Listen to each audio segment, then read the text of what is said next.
Welcome to Beyond Names. I'm Dr. Habib. This is a space for spiritual seekers and soulful misfits, for the curious and the committed, for those grounded in a tradition, and for those who are not sure what they believe. Whether you call the divine Yahweh, God, Allah, Elohim, Hashem, Brahman, Spirit, Source, Great Mystery, Ultimate Reality, Higher Power, or you're still searching for language that fits, you are welcome here. Together, we'll explore the intersection of spirituality and daily life, the wisdom of many traditions, and the ways we return to our true selves, to our source, to the light that each of us carry within. I'm so glad you're here. Let's begin with the introduction of our conversation partner for this episode, Dr. Cristine Hull. Cristine Hull is an integrative mental health expert, author, and holistic healing practitioner whose work brings together psychology, natural medicine, energy psychology, and quantum-based approaches to well-being. Cristine holds a master's degree in psychology and earned her doctorate in natural medicine from Quantum University, where her work expanded into vital body and quantum medicine as pathways for transformation and healing. She's the founder of the internationally accredited zero-point meridian technique, an evidence-based approach inspired by emotional freedom technique. Her work takes a holistic view of mental health, honoring the body, mind, emotions, and spirit as part of the healing journey. To learn more about Cristine, please visit Cristine, and that's Cristine, no H, and then last name Hull, HULL.com. Cristine, welcome. Thank you for being here. Thank you. I'm really looking forward to this.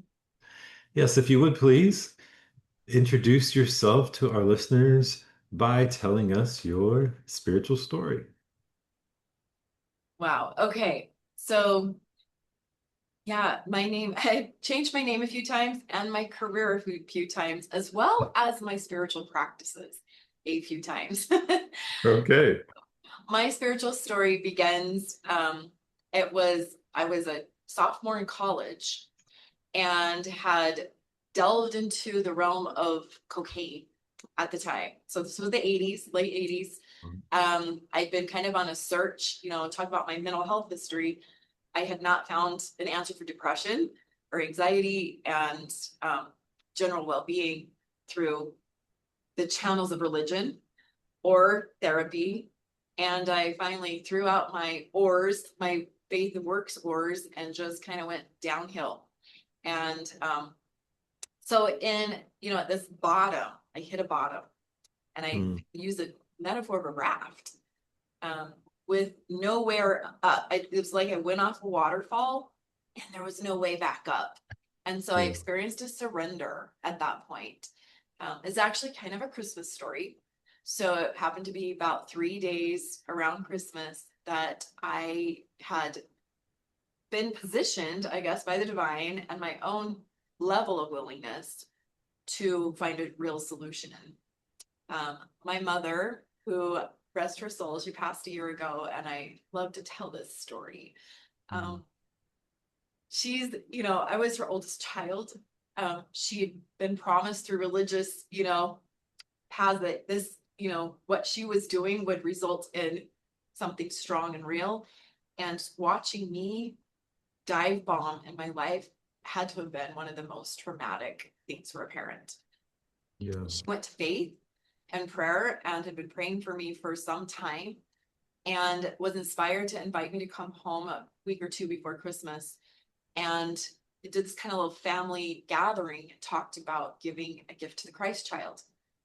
And it just kind of sat with me as I was just kind of zombie like through, this, finals were over and the parties were on and it Mm. wasn't working anymore. And I had a moment, a kind of out of body experience at a party where I saw these bodies that were empty of soul around me. The Mm. smoke was there, the spirit was not. And and I remember going home and just saying, I think I've had enough. And in prayer, with this lack of sleep and lack of eating for a while, I just finally said, okay, God, I give it up to you. I hand over my rebellion and my drug choices and my mess.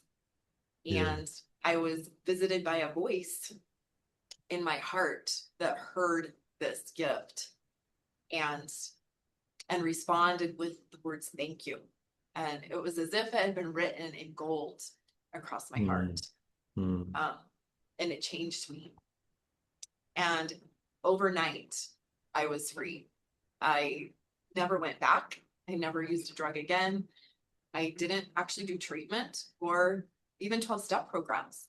Like, mm, this transformation in me was so complete that it changed the course of my life. I went into substance abuse as a profession actually after that.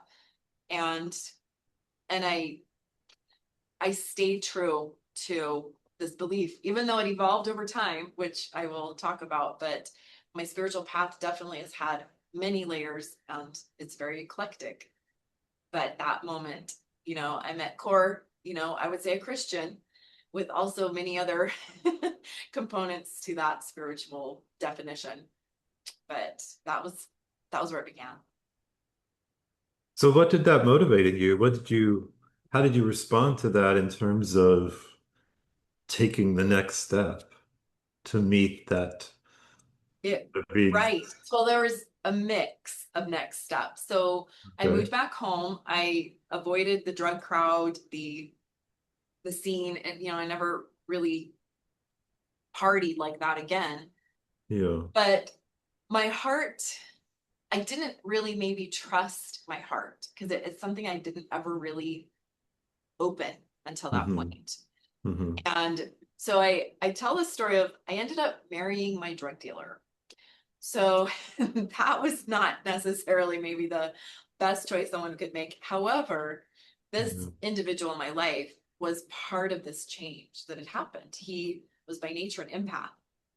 And that empath in him represented this heart-based living, where he was the kind of person that when we were on our way to a concert or something, he would pull over to help the person by the side of the road. Whereas Mhm. I was self-oriented. I was all about like what's in it for me. Yeah. And so his nature actually was very important in my journey, Hmm. even though he didn't make the same choices. He still continued to go out and made a lot of decisions that affected the next 10 years of my life and our marriage. And eventually, with two children, I had to leave. Yeah. But part of that was I had continued to, and it was almost like as I was a rebel, I think by nature, and I Yeah. almost needed something to push up against. And so he Mm, became that for 10 years. It was like I was mhm. pushing up against his stubbornness to stay, you know, at least back and forth in that world. And for me to stay absolutely consistent with the new decision and path I was on. Mhm. So to get to, I know this is kind of skipping many years, but Yes, jump forward. to jump forward, I mean, you have landed in, as part of your bio, the Quantum University. Um, so tell us how you got to, and honestly, I don't know anything about the Quantum University. I'm assuming quantum has to do with quantum physics Yes. and, right? So, Yeah. okay, so can you tell us a little bit about how you landed at Oh, the I landed there. quantum? Correct. Yeah. So, so I had gotten divorced. I Uh-huh. started my master's program in psychology, which is part of what makes me more of an integrated, medicine world. I was in traditional psychology program. And Hmm. at the same time, I was divorced at that point, and I was having to build my own emotional um, capacity and Hmm. my faith to get Hmm. through it. And so I was 10, 12 years sober at the time when I was teaching in a jail. I was moving past the substance abuse world I was actually a school psychologist, but Hmm. I kind of hung on to this opportunity where I would teach in the jail and I would and I had developed a curriculum. I was developing it. It was like I was receiving truth in this environment to Mm, support inmates and my own journey. And so as I was receiving this truth, I had two things come to me in the same week.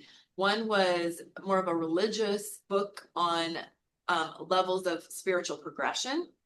And the mhm, other was, believe it was a, basically a Reiki book on mm, the levels of, I guess you could say it's layers of our being with the mhm, physical as one, and it moves up to like etheric and, um, very finer types of, bodies within us mhm, and, or that we are, I guess you could say.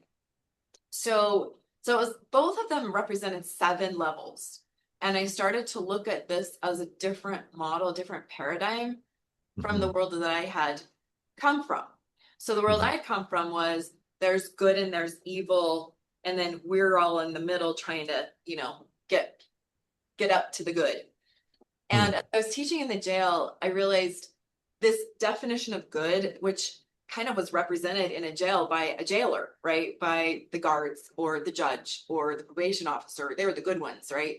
And the criminals were the bad ones. And I realized this paradigm didn't work in right, what I was seeing because these actually, as sober individuals, most addicts I've learned have some real spiritual gifts and they're in battle, like they're in full blown battle in their life experience as an oppositional, you know, journey maybe to remember they have spiritual gifts, right? So it mhm, was really interesting because I could see like these were very potentially awakened and evolved old souls, say, mhm, and the jailers were clueless about the stuff we were talking about.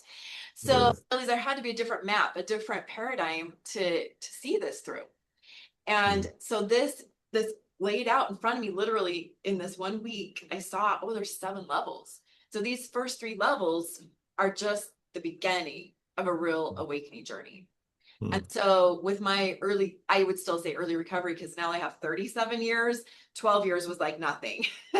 right, And so that is where really I think the journey evolved for me. And I started to study, it was Barbara Ann Brennan, I think that was her book. So mm, she was, very, visually gifted and could see these art fields. And I started to study her and I started to study Louise Hay. And I went to Hay House conferences in the late mm, 90s or early 2000s, yeah, where I would then see, like Carolyn Mace. And I mhm, actually, Wayne Dyer walked through, I was a volunteer at one, he walked through. And, and Jerry and Hester Hicks, and that was mind blowing to think, oh, there's people out there that channel this divine knowledge. And so it just opened me up. And I would say that put me, into even a second awakening, is what I would call it. mm, Where the third eye opens up, where these spiritual gifts and intuitions become more of a guiding force and not just a little whisper, but mm, forefront and lead a person's life. mm, mm. Interesting. This idea of there being 7 layers, you may or may not know in the Quran, there's there's description of the 7 uh selves, you 7 know, selves. like Okay. this the completed self being the highest spiritual station, the one in which all of the aspects of the universe are awakened, and the individual is what you might call a perfected human being in the sense that they're living in the divine unity and they're bringing unity to multiplicity, um, as opposed to the first station is where where you like the commanding, where we are subject to the whims of our own desires and the whisperings of the devils and so on. So that's it's interesting that you're talking about 7 layers or 7 aspects, and that 7 number is also represented in the Quran. And then also, I was talking this morning with someone who was saying, "Oh, I love the in Sufism, we have these ontological realms, these realms of reality, starting with the dense material world and then the first unseen world, and progressing to the the world of divine unity, the world of oneness. And she was saying that she found the talking about, no, I'm not going to get this language right, so help me out here. But I think it was like the unified field, Unified or field. Oh, we can yeah, go there. Awesome. like she's like, I love the quantum physics and the unified field as a way of languaging this idea of this realm of divine unity, the realm of oneness. So interesting again to make those connections between very different ways of traveling a spiritual journey.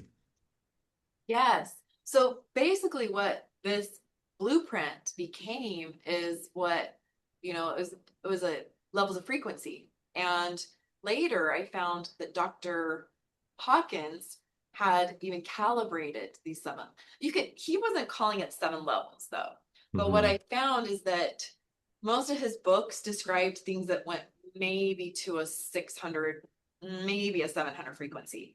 So as far as like our earth experience, he was seeing things as low as like low 100s. So as he does the calibrations, the prison I was working in, he says the average calibration of a prison is below 100.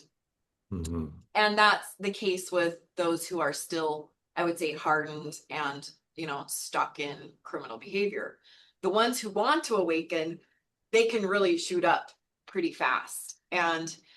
But a 300 frequency was about where the jailers and the probation officers and such were, that were trying to use basic social, and I called it social obedience when I started to kind of Hmm. frame these around a title Hmm. to to solve social problems.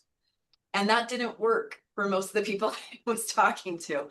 So the Right. next level at the 400 is where the heart comes in my, the way that I interpret it is this Hmm. opening of the heart, which is what I experienced. So basically, overnight, I had gone from a 100 frequency to potentially a 400 frequency through a Hmm. divine and spiritual awakening, which is pretty rare. I mean, that's like the miracle that, we hear about on occasion.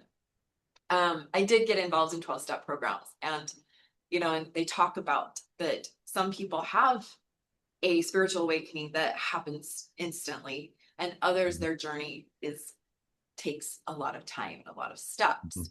And so I continue to take the time and steps beyond that.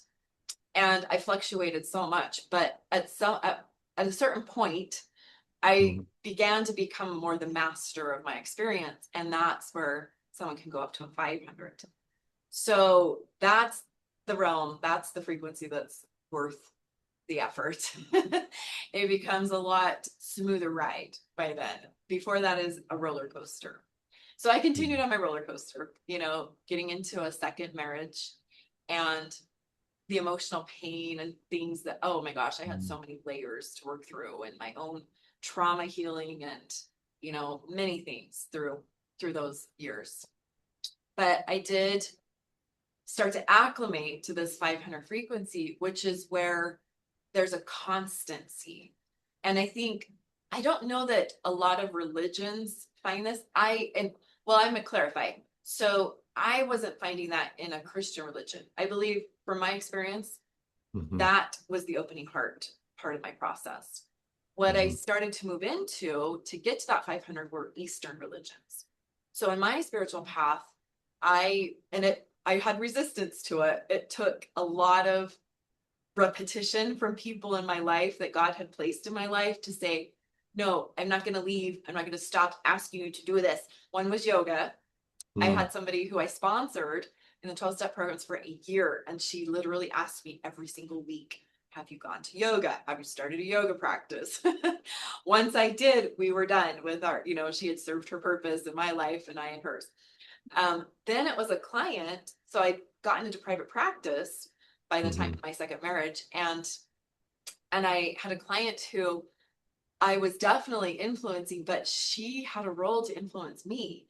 And she kept saying, you need to listen to to Tara Brock. She said, you got Mm. to get a podcast or, listen to Tara Brach. And Tara Brach is a psychologist who Hmm. teaches mindfulness. And I started listening to, I got like I think it was an audible of all of her professional presentations or something. So I'm like, I felt like, okay, this is CEU hours, right? And what it really was is it was opening the door to Buddhism. And I didn't realize until I was deep into it and really listening to what she was saying and tuning into that Yeah. what she was talking about was Buddhist philosophy. And that the West has called it mindfulness to put it into a context that works in clinical settings or, Western mindset. Right. And but the purity of it, the origins of it really do go back to Thich Nhat Hanh and other teachers of, they call him, the father of mindfulness, but it's really like, how can we get the West to hear this? And I finally did hear it. And Yeah. it influenced the way that I hold myself so that I'm no longer on the roller coaster. I can see the roller coaster, I can observe Mm. it. But that's kind of what led to the next step, which was my quantum university journey. So do you identify as a practicing Buddhist or? I still, I would say, and I didn't end up leaving my religion of my youth, which is interesting. So I think, especially on an awakening journey with that many layers, that's pretty unusual. Yeah. So, so I still show up and participate regularly in, Christian religion. And sometimes in Sunday school, I will mention Buddhist things and I haven't been kicked out. So that is Yeah. but so I would still say I primarily identify as Christian, but when I'm really at my end of my rope or I've hit a wall, that's Yeah. when I will call out to my Dharma teacher and I Mm. will sit with her and her presence surpasses Mm. any organized religion. Yeah. Yeah. I've done silent retreats with her and I've worked with a former Buddhist monk. And those are the teachers that I would say my soul would not be here today without. I mean, it's like Mm. it's so elemental for me. Yeah. Yeah. Yeah. So, can you give us it's such an interesting journey, all these points of Christianity and Buddhism and this quantum.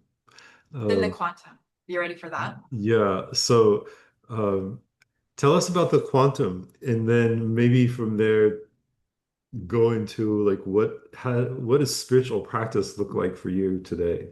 Okay. So, yeah. So let me tell you. So I was working with a former Buddhist monk, and he actually came to my little area of Cache Valley, Utah.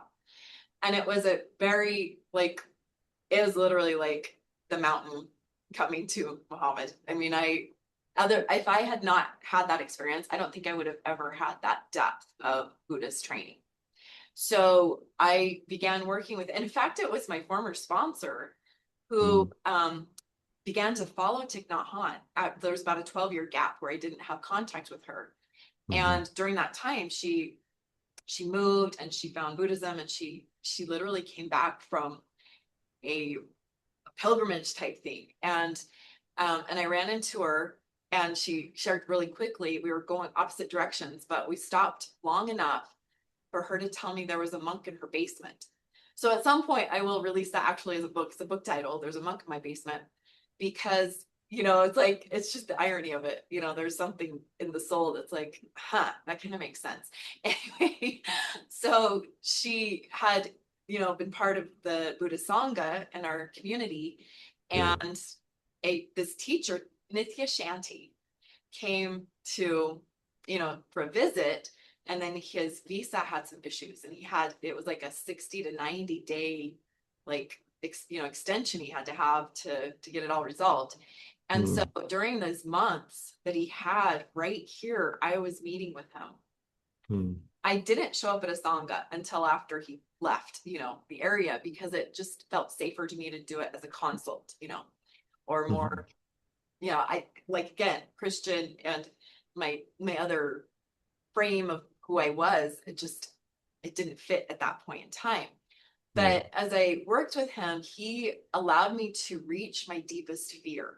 So in one of our first sessions, I think it was, he asked me to hold that up for him. And I was aware of my deepest fear at that point in time is that I would cease to exist. Mm. And I don't know that I hear people talk about that very often. That was like my core fear, is that I would be non-existent. And so he sat with that and wisely said, well, if you ceased to exist, then what of you would still be afraid? There would be no fear. And it was just like, wow, that's so true. And then I settled into that idea that like I would be free of Mm. fear. Like there would be there would be no mind to have a fear mind, right? Yeah. So within a matter of months, he'd left, we gone back to India, Mhm. and I attempted to kind of stay with the practice, but fell away, and I was back in my head, and I was back in my doings, and Mm. I was going through a health crisis. Basically, I was experiencing it was like allergic reactions that came out of nowhere and would incapacitate me to the point where I would go unconscious. And Wow. so it was one of these, the most severe of these, when I went unconscious. It was midnight, maybe a little after midnight, because I remember checking, I sent an email out, then I ate something, which was what I was, having a reaction to.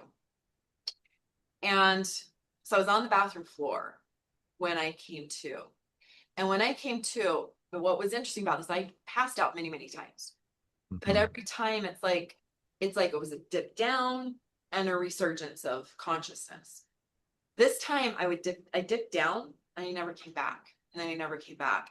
So it was 3 hours later when I finally looked at what time, eventually, or was told by family that it was 3 a.m. when they heard me make this kind of like guttural sound. By the time I came out of that, I didn't speak and I Mm. couldn't move. And so it was like I had been hard reset and I was back to like a rebirth almost, an infancy state. And Wow. so I had to be carried to bed. And, I made enough noise that, my daughter and my husband came to me to figure out what was wrong. And by the next morning, I wasn't like I was the same person. It was like Mhm. what I realized is that I had ceased to exist for 3 hours. And then in coming out of that, I was given this new mind, you could say, Mm. that was not about to go about, like kind of like the same spiritual awakening. I was given this new heart. Well, in this case, I was given a new mind. Eventually, I developed a meditation practice because it was like I had to find something that I could claim as my own to keep me on this course of freedom, mental freedom. And I called it Quantum Wholeness Meditation. It's what I ended up doing as my doctoral, you know, it was part of my thesis and my dissertation. Mhm. So Quantum Wholeness Meditation is the meditation for the Christian heart and the Eastern mind. Mm. So that is kind of, that's what led to this, but it was within a year, I can't remember if it was that spring or the next, that I enrolled in Quantum University, because whatever it was I found, I Mhm. believe it was the 0 point field. So in that state of nothingness, I had ceased to exist in my awareness, at least, maybe not God's awareness, right? But they say the 0 point field is this vacuum of like everything's removed, all information is removed, all energy is removed, and there's nothing, right? Mm. And in Buddhism, that's the empty bowl. Yeah. That's the Zen mind. That's the cleared space where there's nothing, and then there's a potential for all that is. So what they say in quantum physics is this 0 point field is part of this universal, I guess, presence. but it's adjacent to the unified fields. So later, I had a Zen master ask me, what's the difference between, and this was after I, actually finished my doctorate with Quantum University. He said, what's the difference between the 0-point field and the unified field? And the answer came to me. The 0-point field is like a vacuum. And like a vacuum, like there's nothing in it, there's this nothingness. But in order to be a vacuum, there has to be something other than the vacuum to say it's a vacuum. The unified field, there's no vacuum. There's just all. So it's like the walls come down, the separations were gone, and all that's left is unified space of consciousness.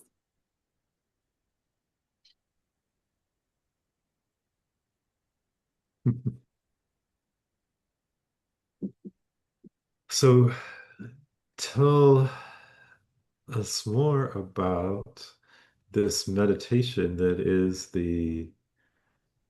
I forget the exact language which you had, but said, but there's something along like the home for the Christian heart and the Eastern mind, or Yeah. yeah. Yes, Quantum Wholeness Meditation. So I started to explore, quantum with Quantum University. And I kept thinking I was going to get a doctorate in psychology. And it was so clear that on a spiritual level, this was my path. Yeah. And so as I'm studying at Quantum University and starting to make sense of all these things that I've been using in my practice, like understanding the vital body, the chakras and the, I guess, the principles of holistic tools, right? And so all of that was good stuff. And in typical degrees with natural medicine, you're going to get lots of good stuff about, supplements and, naturopathic solutions and, this type of thing. So what was interesting about this is I was in the mental health field stepping into this. And so I didn't really I wasn't trying to create a medical version of what I was doing. I was attempting to solidify and validate that in the world of mental health, we've got to be looking beyond just the mind, trying to fix the mind. And, the diagnoses or that type of thing. And so, Right. so what I was, I think, exploring is I did a lot with ego structures, understanding how the ego mind operates. And I also could see that relationship dynamics were so loaded. It was like there was such a challenge there. I developed 0-point meridian to help heal the vital body and emotional overload, and so that was very effective. What made it unique is I brought in some of these 0-point principles to neutralizing strong emotions, to really create that vacuum and freedom from how they kind of clean, and so that was being really successful. But I still couldn't figure out how to coexist without the ego in really difficult relationships. And I was dealing with that personally, but also had clients who were dealing with that. And so the first time I really started turning this into my thesis was I had a couple who the wife was the one seeing me and explained that she and her husband had done marriage counseling for 8 months. And they had 5 children under the age of 12. Their religious background said that divorce was not really the best option. And financially, they couldn't afford to live 2 separate lifestyles or 2 households. And so they had to figure it out. But in 8 months of marriage counseling, the best they got was, I think, and I can picture the marriage counselor is like, the best thing you can do is just separate. They were so toxic together, and the kids were being affected by that. And their nervous system was being affected by that. So they were not well. So that was where they were at when she started to see me. So I did all the best things with, 0-point meridian with her and EMDR, which some people may have heard of, eye desensitization, reprocessing, eye movement. And so the things that resolve trauma helped her at least get to the point where she wasn't as activated by his personality, which was very difficult. he came to a session after she improved, and he's like, oh, I think maybe this could work. And he did a session with my co-therapist, and she came out of it saying, I never want to be in a room with that man again. So I was concerned. How are we going to do this? What I went home with that weekend was a prayer, like, how do I do this? Yeah. And I was given this model. So the couple, I promised the co-therapist this is going to go different, So we sat down, the four of us. She represented him as best she could. I represented her. And we started using Quantum Wholeness Meditation in the session. So what I use this for, and you could do it with another type of meditation possibly, but what I did is I had them start with their typical conflict, which they recycled for 8 months, right? And then I got them to stop and go into consciousness as a solution. So no talking. The goal with it is that Eastern mind is no thinking. That was the rule. You can't start your argument. You can't hang on to your grudge. It's clear your mind, create space. And then we came back to, okay, now you can respond, to the other partner. And then we went back to meditation. No reactive, right? It interrupted the reactivity they had with each other to the point that by the end of the session, the consciousness won. And they walked out of there saying in 8 months of therapy, they had never come anywhere close to leaving the office feeling as good about themselves and each other as that moment. Yeah. And so the therapist was like, you've got to do something with that. And it became basically my dissertation, my research. And we did this with the couple, and they actually got back together. They were able to move in with each other, and they had successful years following that as I followed them. But then I was like, well, can I duplicate this? So that was my thesis. My dissertation was to duplicate it with 8 couples and to add blood pressure monitors. So at Quantum University, it was like, that was the expectation, is you're going to have some sort of demonstration of quantifiable results. Right. And so we actually could show that by the end that and it was really interesting because the men tended to have lower blood pressure using the practice, and women tended to have lower heart rate using the practice. And so Gottman had already kind of found this. The Gottmans are marriage experts, and they'd figured out that biologically, if your body goes into a state of high blood pressure or high heart rate, you go into your fight flight mode, your system, he can predict with 95% accuracy if a couple will stay together. And it's based on, does your survival mechanism override the cost of divorce or the cost of, right? So it's, it's like, are you, it's sometimes people will survive on a biological level, even if it means a change in lifestyle. Right. And so they end up splitting up if it's life or death on a subconscious level. Yeah. So anyway, but I was able to duplicate it and see that there's something going on when the practice is used to mediate those reactions and that biology and soften the experience, even in conflict.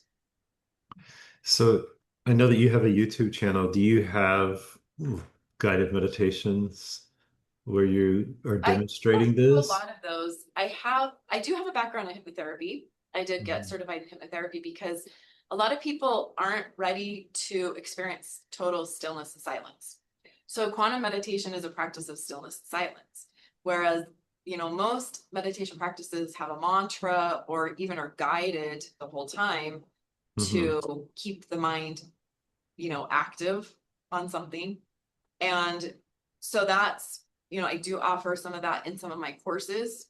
I don't do a lot of it on YouTube, but I do talk more about the quantum, and about emotional healing. So one thing that we found, and I actually had another podcast where the interviewer was realizing that I'd connected two things that he hadn't connected before. And one is emotional release Mm-hmm. as a way to prepare for meditation in silence.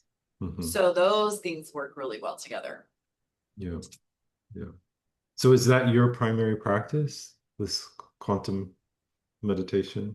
It's the thing that doesn't leave even when I do. So I've moved and morphed in so many ways. Mm-hmm. But it was about 2018, the book Power of Eight came out. And Lynn McTaggart has found some real power in group meditation. And I had already been doing it, and it just kind of validated that group meditation is a way to go. So I continue to do group meditation, and we use Quantum Wholeness Meditation in that. And we study A Course in Miracles, because that ended up being also part of my spiritual journey Mm-hmm. and a way to keep my ego mind busy. Like sometimes you got to just understand what it's about or teach it its role. And so that's a really good combination we found. And so I do that Yeah. a couple times a week where I participate in those kinds of things. And then my other things fluctuate. Sometimes I am actively teaching, and I have my academy open for Mm-hmm. people to learn 0 Point Meridian or Quantum Wholeness Meditation. And sometimes I have a waiting list. So it just depends on the time that you catch me. But yeah, Yeah. that's what I do more now is more training. Mm-hmm. And I'm curious about forgive me if I'm just trying to come back to the same question, but I'm curious. I think just framing wise, because my PhD was in spiritual formation in Christianity and Islam. So I studied with professors whose area of expertise was Christian contemplative practice. So I'm curious about bringing together quantum meditation and the in Christianity and like the name that you mentioned earlier about the heart, the Christian heart and the Eastern mind. So I'm just trying to understand more fully how that. I love that. I think Yeah. I know what you're asking. Yeah. So typical Christianity is based on dualism. So dualism being the idea that there's good and evil, there's right and wrong, there's heaven Mm, and hell. yeah. And that positions people, it's kind of that 100 to 300 frequency model, right? And Hmm. so it positions people to somewhat divide within themselves. And one of my biggest kind of like um, mysteries I see or interest, maybe I'll just find interest in it is the split personality. And Mm, so that's the Dr. Jekyll, Mr. Hyde. And more or less that's kind of an out, shoot of this dualism, mm, is that you can't be a shadow and a hero. You have to be one or the other. And so that happens within the psyche, and it does create a sort of split or division within us. mm, So the other option, I guess you could say, is non-dualism. So mhm, Buddhism is based on non-dualism. And that is that there's no distinction of, human goodness, so to speak. There is basically a decision to be in suffering or to not be in suffering, right? And so basically the you know the premises, the noble truths are that we experience suffering, and there is a path to the end of suffering, and it includes things like right mind, right thought, that type of thing. But really, the origin of are we going to, are we going to be successful on this path is the choice to let go of the suffering, and that's really the choice to let go of the ego. mhm, And so I find A Course in Miracles is also, I would say, the most Christian and non-dualist text out there. And it's basically teaching that the atonement, the at-one-ment is the solution. The Holy Spirit is the solution. And everything that's not like that really doesn't exist, which can be kind of like, well, wait, is it denying, the devil, what, and just don't get caught up in it, is what I would say. And it really did take my practice of non-dualism in Buddhism to Mhm. really embrace A Course in Miracles Mhm. as also a way to Christ, but without the battle, if you want to call it that. Hmm. And, kind of in a more um the whole. The whole is the light. It is the spirit. It is the consciousness that also Mhm. matches up with unified fields. Yeah, yeah. Interesting. In Sufism, we might say that the multiplicity serves the purpose of bringing you to the unity. Yes. Yeah, Yeah. yeah. The opposition. That's Yeah. Yeah. And that there's layers of reality. Like in the dense material world, this is the world of multiplicity. This is where we see all of these apparent dualisms. And if we go beyond or behind them, you might say, to the more subtle realms, then you leave those apparent dualities and realize the inner sameness beyond or behind the outer differences. wow. Yes, you've explored realms and paths that I haven't. And so but it is like it speaks a lot to the idea that the spiritual path isn't necessarily the destination, right? The destination um, can be a unified destination. We just get there different ways. Yeah. Yeah. Yeah. Well, thank you so much for sharing your way of getting there. Yes, Yeah. Yeah. absolutely. Any closing thoughts? Oh, wow. So I think just understanding the frequency model really was supportive for me in my journey Mhm. and realizing there's no judgment. And I want to leave with that, that the 100 frequency isn't a place to judge. It's part of the whole, it's part of the multi-layered experience and opportunity. And that's where we can serve and we can acknowledge our own shadow and be part of just the physical, natural experience that, you step outside and it'll show up, right? And to not fear it or, hate it, but to thank it for the role it plays in your life and elevate as when it's an opportunity to do so, elevate our thoughts, and our hearts to higher places. Yeah.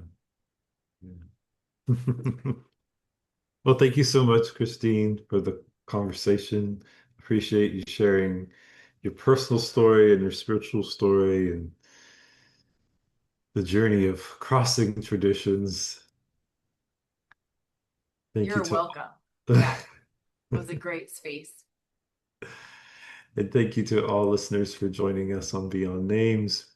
Before we go, briefly, if you would just pause for one breath, one moment of silence, and reflect on what stays with you with from this conversation with Christine.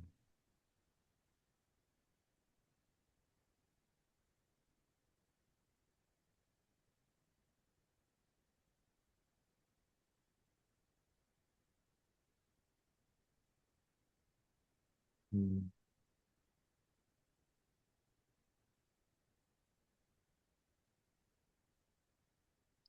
What comes to me is thinking about in your closing remarks, you mentioned the no judgment, how important it was to no judgment, and I was also thinking about and as part of that, it's so important to have no judgment, and it's also so important to be clear on what our intention is, and Intention. Yeah.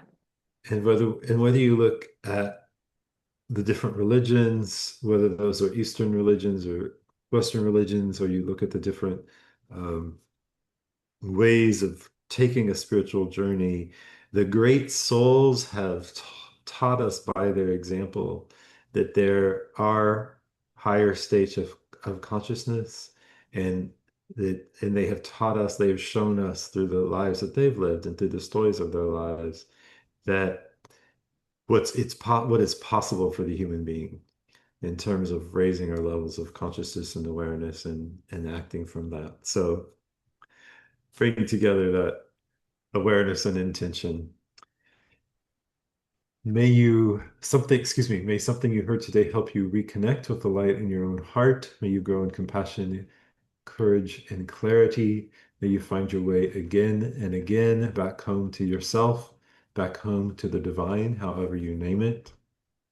If today's conversation spoke to you, please like, share, and comment on this episode, and please follow and subscribe to Beyond Names. To make an appointment with me, please visit habibburger.com. Until next time, may you be light. May you consciously participate in growing your light, and may you share your light. Peace be with you. Amen. I love it.